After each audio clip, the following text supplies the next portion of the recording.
So we were doing respiration और यहाँ पर हम ग्लाइकोलाइसिस फर्मेंटेशन हमने ऑलरेडी कर लिया है।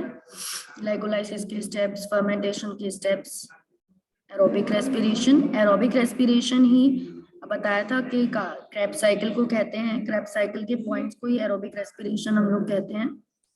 एंड इसमें सबसे पहले पायरुवेट जो बना होता है ग्लाइकोलाइसिस में, उसको दो इवेंट्स होते हैं इसमें सबसे इम्पोर्टेंट। पहले तो उस पायरुवेट का कंप्लीट ब्रेकडाउन होना जरूरी है, CO2 उसके सारे रिलीज होने चाहिए।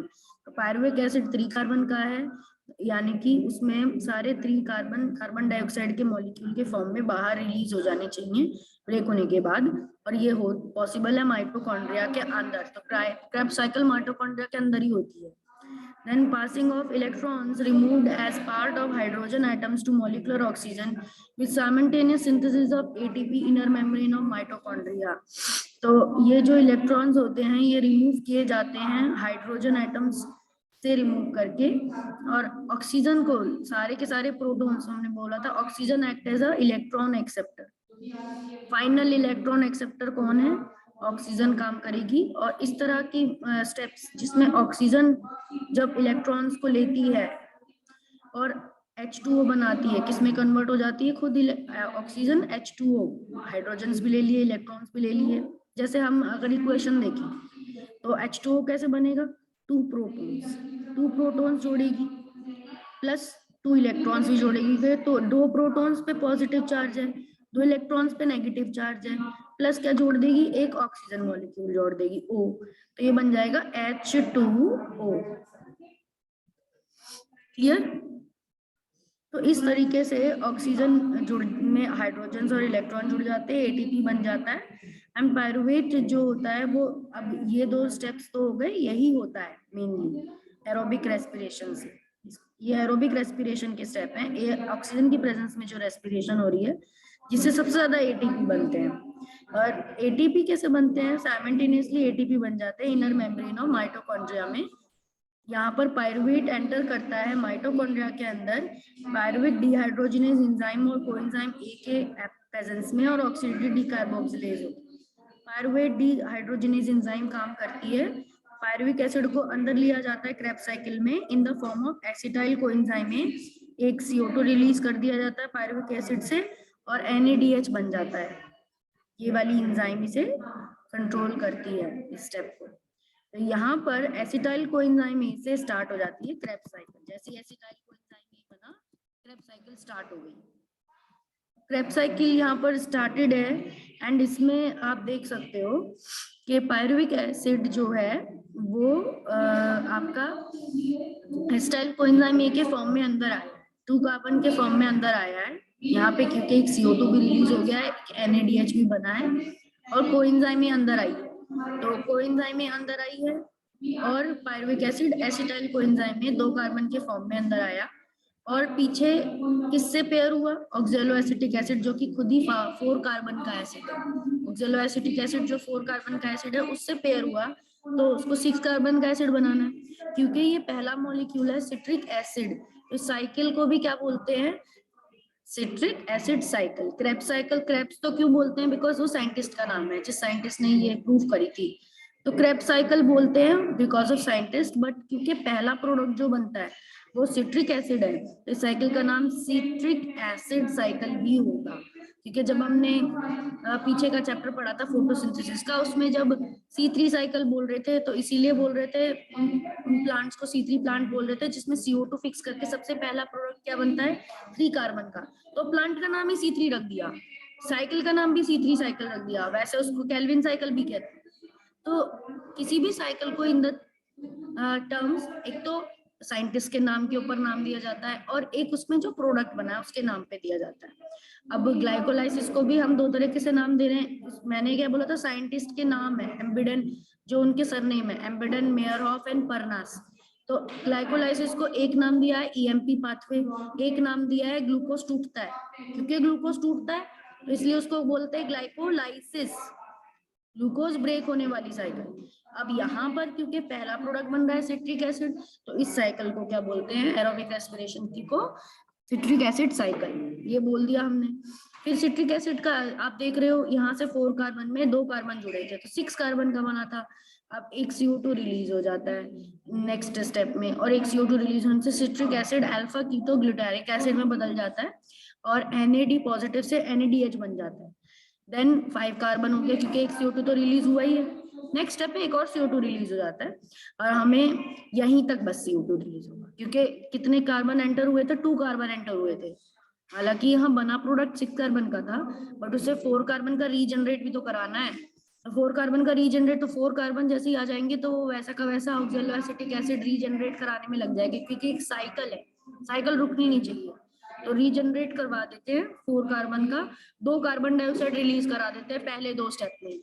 तो सिट्रिक एसिड से एक कार्बन डाइऑक्साइड निकल जाती है, NAD पॉजिटिव NADH में बदल जाता है, अल्फा कीटो ग्लूटारिक एसिड आता है, फिर एक और CO2 निकल जाती है, ये याद रखना है। फिर सक्सिनिक एसिड बन जाता है, सक्सिनिक एसिड 4 कार्बन का है, उस बीच में CO2 भी निकलती है, उस बीच में NAD NADH में भी बदल जाता है, ये याद रखना है। और ATP ADP ATP में भी बदल जाता है, एक मॉलिक्यूल ATP में बनता है। और उसके बाद FAD FADH2 में बदलता है सक्सिनिक एसिड जब मैलिक एसिड बनता है। फिर मैलिक एसिड क्या बनता है, वापस से ऑक्सैलो एसिटिक एसिड क्या हो जाता है, रीजनरेट हो जाता है, NAD से NADH बन के FAD से FADH2 बन गए। दो मॉलिक्यूल, एक मॉलिक्यूल NADH का और आ जाता है, एक FADH2 और बन जाता है। यहाँ पर अगर हम नेट सेल रिएक्शन लिखे तो हमें कितनी चीजें यूज हुई और कितना उसका प्रोडक्ट हो वो देखना है, तो हम लास्ट में इसका नेट सेल रिएक्शन देख सकते हैं, बुक में भी दिया हुआ है। यहाँ के pyruvic acid 4 NAD positive, FAD positive, H2O, 2 H2O, ADP plus PI, mitochondria के मैट्रिक्स में जाकर 3 कार्बन डाइऑक्साइड रिलीज हो गई पायरुविक एसिड से, 4 NADH बन गए, H पॉजिटिव 4 प्रोटॉन्स बन गए, FADH2 बन गया, एक ATP बन गया। तो ये आपकी क्रेब्स साइकिल का नेट सेल रिएक्शन हो गया, मतलब सारी साइकिल को हमने एक रिएक्शन में लिख दिया। ठीक है, बाकी किसी का काम नहीं आया है, सबस्ट्रेट क्या अंदर आए और प्रोडक्ट उन्होंने क्या बनाया है, बस यही इसमें साइकिल के अंदर है। ठीक है, ऐसे हमें याद करना है, तो साइकिल याद होनी चाहिए और ये नेट सेल रिएक्शन याद होना चाहिए। समझ में आ रहा है? Are you getting my point? अक्स आर यू देयर? सुनाई दे रहा है आपको?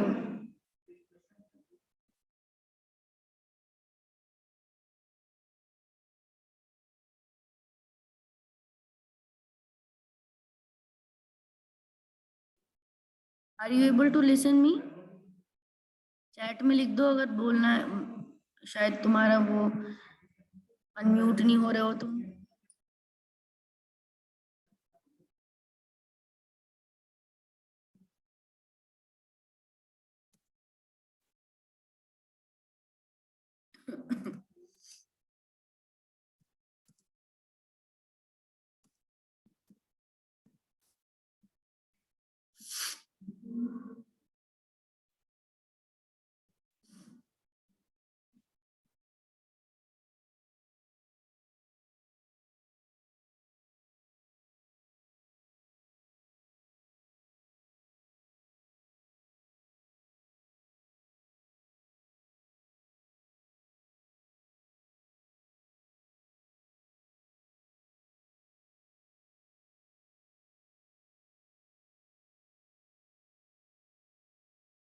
हम नेक्स्ट आगे देखते हैं, इलेक्ट्रॉन ट्रांसपोर्ट चेन है, ऑक्सीडेटिव फॉस्फोराइलेशन इसे कहते हैं।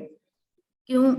क्योंकि ऑक्सीजन के पास हाइड्रोजन आएंगे और ये प्रोटॉन्स पूरे एक सिस्टम ऑफ एंजाइम्स के थ्रू क्रॉस करेंगे, इलेक्ट्रॉन्स क्रॉस करेंगे, and protons will be pumped from matrix of the mitochondria to intermembrane spaces. ठीक है, माइटोकॉन्ड्रिया की 3 डिविजन दिखाई है, यहाँ पर मैट्रिक्स दिखाया है अंदर, देन ये इनर मेम्ब्रेन दिखाई है। इनर मेम्ब्रेन में होते हैं सारे के सारे जो कॉम्प्लेक्सेस हैं, 5 complexes, they are in the inner membrane of the mitochondria. ये कॉम्प्लेक्सेस हैं, कॉम्प्लेक्स 1, कॉम्प्लेक्स 2, 3, 4 एंड 5th, इनके नाम है, ये याद होने चाहिए, NADH dehydrogenase, succinase dehydrogenase, cytochrome BC1, cytochrome AA3, ATP synthase, ये सब इनके नेम्स हैं। एंड इस पूरे चैनलाइज्ड वे में जब प्रोटॉन्स पंप किए जाते हैं इलेक्ट्रॉन्स को आप चैनल कैरियर्स के थ्रू, इलेक्ट्रॉन ट्रांसपोर्ट सिस्टम के थ्रू पूरा मूव करा देते हो, तो देन लास्ट में ऑक्सीजन उन सारे प्रोटॉन्स को पकड़ती है एंड इलेक्ट्रॉन्स भी जोड़ देती है उसमें, वाटर मॉलिक्यूल फाइनली बनता है। तो फिर इसीलिए ऐसी फॉस्फोराइलेशन कि जिसमें through electrons, through oxidation, last में ऑक्सीजन प्रोटॉन कैरियर है, तो थ्रू ऑक्सीडेशन एटीपी बना हुआ हो, तो उस तरह की फॉस्फोराइलेशन को, एटीपी प्रोडक्शन को ऑक्सीडेटिव फॉस्फोराइलेशन कहते हैं। We call that oxidative phosphorylation. And NADH2 produced in citric acid cycle, oxidized dehydrogenase electrons are then transferred in the inner membrane. NADH2 citric acid cycle में जो होता है उसे oxidise किया जाता है। सारी चीजें भी NADH2 हुआ, FADH2 हुआ, ये सारे के सारे जिनमें भी हाइड्रोजन्स हैं, इनके सारे हाइड्रोजन्स हटा दिए जाएंगे, इन्हें ऑक्सीडाइज कर दिया जाएगा। मतलब removal of hydrogen is known as oxidation. तो उनको ऑक्सीडाइज कर देंगे और उसकी वजह से हाइड्रोजन्स हटा हटाकर उनको इंटर मेम्ब्रेन स्पेस के अंदर भर देंगे। तो इंटर मेम्ब्रेन स्पेस का पीएच क्या हो जाएगा? हाई हो जाएगा। इतने सारे हाइड्रोजन हटा दिए, NADH से भी हाइड्रोजन हटा दिया, वो FMN ने पकड़ा सबसे पहले, फ्लेविन मोनोन्यूक्लियोटाइड ने पकड़ा और उसको इंटर मेम्ब्रेन स्पेस में रिलीज कर दिया। इसके साथ साथ उसने 2 इलेक्ट्रॉन्स भी लिए थे, तो 2 इलेक्ट्रॉन रिलीज तभी किया जब 2 इलेक्ट्रॉन इसने आयरन सल्फर कॉम्प्लेक्स को भेज दिए। आयरन सल्फर कॉम्प्लेक्स आपको पता है कंपाउंड्स होते हैं साइटोक्रोम्स के, तो आयरन कॉम्प्लेक्स, सल्फर कॉम्प्लेक्स आ गया आपका क्यूनॉन, हाइड्रोक्विनोन आ गया QH2 एंड 2 इलेक्ट्रॉन्स यहाँ से भी QH2 ने लिए एंड प्रोटॉन्स भी लिए। प्रोटॉन्स को फिर इधर पंप करके 2 इलेक्ट्रॉन फिर आगे भेज दिए। So this is what, this is just proton pumping mechanism. Along with it electrons को क्या किया जाता है? इलेक्ट्रॉन्स को channelise, electron transport system, ETS। This is electron transport system of mitochondria. Mitochondria का चैनल है, माइटोकॉन्ड्रिया का इलेक्ट्रॉन ट्रांसपोर्ट सिस्टम है। Is it clear? I think आपको सबको क्लियर होगा। एंड देन उसके बाद साइटोक्रोम भी, आयरन सल्फर, आगे बढ़ते जाएंगे, इलेक्ट्रॉन आगे बढ़ते जाएंगे, फिर दोबारा से क्यूनॉन, हाइड्रोक्विनॉन आ जाएगा, फिर साइटोक्रोम आ जाएंगे, लास्ट में साइटोक्रोम AA3 आ जाएगा। ये क्या है? साइटोक्रोम AA3 आप देख रहे हो, this is complex 4, this is the last complex in the electron transport system, after which the complex 5, which is the last thing, which is an enzyme which is synthesizing the ATP. It is an ATP synthase enzyme. ये कौन सी enzyme है? ATP synthase enzyme। ये ATP बनाती है, ठीक है। तो इसमें क्या होता है? ATP बनता है। कब बनता है? जब सारे के सारे प्रोटॉन्स उस एंजाइम के थ्रू बाहर भेज जाते हैं जहां से वो आए थे, मैट्रिक्स से आए थे, तो वापस मैट्रिक्स में उसको ट्रांसफर कर दिया जाता है, ठीक है। So we are doing this electron transport system, and electron transport system में एक metabolic pathway होती है जिसमें carrier के पूरा एक system है, flavin mononucleotide, iron sulfur complexes, quinone, hydroquinone, ये क्या है? These are the carriers of electrons. Electrons और प्रोटॉन्स दोनों अलग नहीं रहते। 2H पॉजिटिव प्रोटॉन्स हैं, उसके अंदर हर 2H पॉजिटिव में जब भी ट्रांसफर होगा 2 इलेक्ट्रॉन जुड़े हुए होते हैं।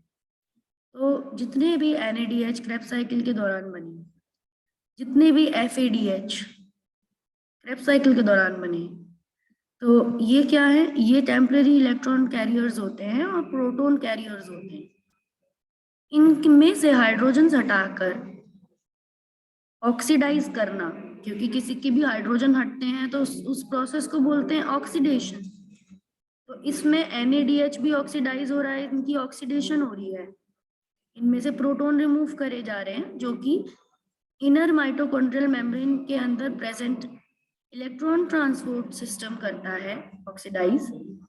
प्रोटॉन्स को बाहर भेज दिया जाता है इंटर मेम्ब्रेन स्पेस में, इलेक्ट्रॉन्स को आगे चैनलाइज कर दिया जाता है through electron transport system. Finally ये आता है साइटोक्रोम्स के रिलेशन में, साइटोक्रोम्स तक आता है 2 electrons and last electron carrier होता है 2 प्रोटॉन्स एंड 2 ऑक्सीजन से जुड़ते हैं। फाइनल इलेक्ट्रॉन कैरियर फाइलोन प्रोटॉन एक्सेप्टर है ऑक्सीजन। तो ऐसे इस स्टेप के दौरान इंटरमेम्ब्रेन स्पेस में बहुत सारे प्रोटॉन्स का लार्ज अमाउंट हो जाता है, लो पीएच हो जाता है। तो वो पीएच का जो पोटेंशियल है उसे ब्रेक करने के लिए लास्ट कॉम्प्लेक्स जो कॉम्प्लेक्स 5 है एटीपी सिंथेस, उसके थ्रू वो ब्रेक करा जाता है पोटेंशियल डिफरेंस एंड फिर फॉस्फोराइलेशन होती है। एडीपी और पीआई जुड़ जाते हैं एंड द F1 पार्टिकल में से जब F0 F1 पार्टिकल के थ्रू एक पोर के थ्रू प्रोटॉन सारे इनर मेम्ब्रेन स्पेस से माइटोकॉन्ड्रिया के मैट्रिक्स में ट्रांसफर किए जाते हैं, तो मैट्रिक्स में वापस भेज दिए जाते हैं प्रोटीन, और इस दौरान क्या बन जाते हैं, एटीपीज बन जाते हैं मैट्रिक्स के अंदर। जितने भी NADH2 FeDH2 बने हैं टोटली ग्लाइकोलाइसिस से अब तक, सारे जब एटीपी सिंथेस फिफ्थ कॉम्प्लेक्स के थ्रू पोर के थ्रू बाहर किए जाएंगे, तो तब एडीपी और पीआई जुड़कर एटीपी बनाते जाएंगे। So this is the mechanism in which F0 particle, which is a transmembrane protein, and this is F1 particle which is projected outer side. So these two, this is the present in the membrane, F0 particle, and F1 is present in the outer side. I hope so it's clear.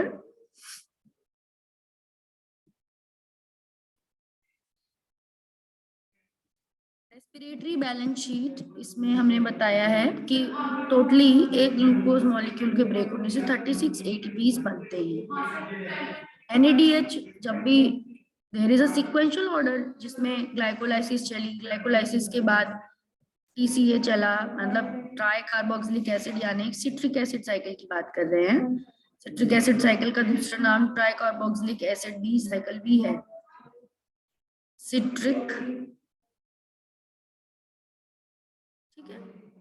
Citric acid cycle, Krebs cycle, उसका नाम है tricarboxylic acid. फिर electron transport system भी आया, तो जितने भी NADH थे उनको सबको ऑक्सीडेशन हुआ, एंड ऑक्सीडेटिव फॉस्फोराइलेशन के बाद there is the formation of 36 ATP molecule from one glucose molecule.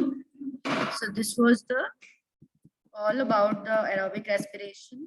Fermentation partial breakdown होता है बिकॉज टोटल ब्रेकडाउन नहीं होता, तो इस वजह से नेट गेन बहुत कम होता है। सिर्फ 2 मॉलिक्यूल्स आते हैं टीपी के हर ग्लूकोज के डिग्रेडेशन के लिए, क्योंकि वो पायरुविक एसिड तक ही आ जाता है glycolysis. We come till the glycolysis. NADH is oxidized to NAD positive rather slowly in fermentation. However, reaction is very vigorous.